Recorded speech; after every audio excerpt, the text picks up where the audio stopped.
নমস্কাৰ বন্ধু বান্ধৱীসকল, আপোনালোকক স্বাগতম জনাইছোঁ আমাৰ এই ইউটিউব চেনেললৈ। বন্ধু বান্ধৱীসকল, ফাইনেলি 2025 বৰ্ষৰ যি নতুন চৰকাৰী ঘৰৰ লিষ্ট ইতিমধ্যে প্ৰকাশ কৰিছে আৰু সেই লিষ্টখনত আপোনাৰ নামটো আহিছে নে নাই কেনেকৈ জানিব, সম্পূৰ্ণ প্ৰচেছটো আজি দেখুৱাই দিম। আপুনি আপোনাৰ হাতত থকা স্মাৰ্টফোনটোৰ জৰিয়তে চেক কৰি জানিব পাৰিব আপোনাৰ নামটো সেই ফাইনেল লিষ্টত, অৰ্থাৎ 2025 বৰ্ষৰ যি ফাইনেল লিষ্ট ইতিমধ্যে প্ৰকাশ কৰিছে সেই লিষ্টত আহিছে নে নাই।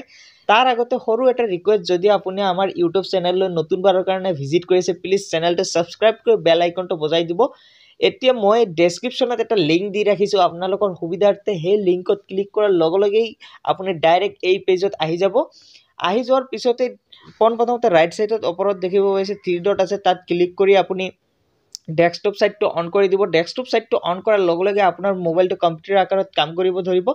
তাৰপিছতে অকণমান স্ক্ৰল ডাউন কৰিব। ডাউন কৰাৰ পিছতে ইয়াতে দেখিব পাইছে এবাউট আৱাসঅফ্ট ডকুমেণ্টছ। আপুনি জাষ্ট আৱাসঅফ্টত ক্লিক কৰি দিব। আৱাসঅফ্টত ক্লিক কৰাৰ লগে লগে ইয়াতে দেখিব পাইছে data entry report FTO trekking.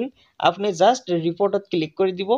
ৰিপৰ্টত ক্লিক কৰাৰ লগে লগে আন এখন নতুন পেজ খোল খাব আৰু অকণমান স্ক্ৰল ডাউন কৰিব। ডাউন কৰাৰ পিছতে একেবাৰে শেষত এইচ নম্বৰত দেখিব পাইছে social audit reports beneficiary details for verification, তাত ক্লিক কৰি দিব। ক্লিক কৰাৰ লগে লগে আন এখন নতুন পেজ খোল খাব আৰু ইয়াতে পোনপ্ৰথমতে দেখিব পাইছে অল ষ্টেট। ইয়াতে আপুনি ক্লিক কৰি আপোনাৰ ষ্টেটটো চিলেক্ট কৰি ল'ব। তাৰপিছতে তলত দেখিব পাইছে চিলেক্ট, তাত ক্লিক কৰি আপুনি আপোনাৰ ডিষ্ট্ৰিক্টটো চিলেক্ট কৰি দিব। ডিষ্ট্ৰিক্টটো চিলেক্ট কৰাৰ পিছতে তলত দেখিব পাইছে আকৌ চিলেক্ট আছে, তাত আপুনি ক্লিক কৰি আপোনাৰ যিটো ব্লক হয় সেইটো আপুনি চিলেক্ট কৰি দিব। ব্লকটো চিলেক্ট কৰাৰ পিছতে আপুনি আপোনাৰ যিটো গ্ৰাম পঞ্চায়ত হয় সেইটো আপুনি চিলেক্ট কৰি দিব। চিলেক্ট কৰাৰ পিছতে তলত দেখিব পাইছে চিলেক্ট। ইয়াতে আপুনি কোনটো চনৰ ফাইনেল লিষ্ট দেখিব বিচাৰিছে। আমি যিহেতু বৰ্তমান সময়ত 2025 বৰ্ষৰ যিটো ফাইনেল লিষ্ট এইটো আমি চেক কৰিম, তাৰ কাৰণে আমি 2024-25 বৰ্ষ এইটো চিলেক্ট কৰি দিছোঁ। চিলেক্ট কৰাৰ পিছতে তলত দেখিব পাইছে চিলেক্ট, তাত ক্লিক কৰি আপুনি ইয়াতে চিলেক্ট কৰি দিব প্ৰধানমন্ত্ৰী আৱাস যোজনা গ্ৰামীণ, তাত চিলেক্ট কৰি দিব।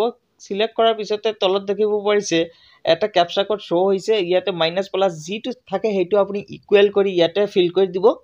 ফিল কৰাৰ পিছতে তলত দেখিব পাইছে ছাবমিট অপশ্যনত ক্লিক কৰি দিব। ছাবমিট অপশ্যনত ক্লিক কৰাৰ লগে লগেই ফাইনেল যিখন লিষ্ট ইতিমধ্যে প্ৰকাশ কৰিছে 2025 বৰ্ষৰ সেই লিষ্টখন আপোনাৰ সন্মুখত শ্ব' হ'ব। বেনিফিচিয়াৰী নেম দেখিব পাৰিব, ফাদাৰ্ছ নেম, তাৰপিছতে স্কিম নেম, তাৰপিছতে দেখিব পাইছে BPL ফেমিলি ID, তাৰপিছত জব কাৰ্ডৰ নাম্বাৰ, সম্পূৰ্ণ ডিটেইলছটো ইয়াতে শ্ব' হ'ব। ইয়াৰ পৰা আপুনি চেক কৰি জানিব পাৰিব আপোনাৰ নামটো অন্তৰ্ভুক্ত হৈছে নে নাই।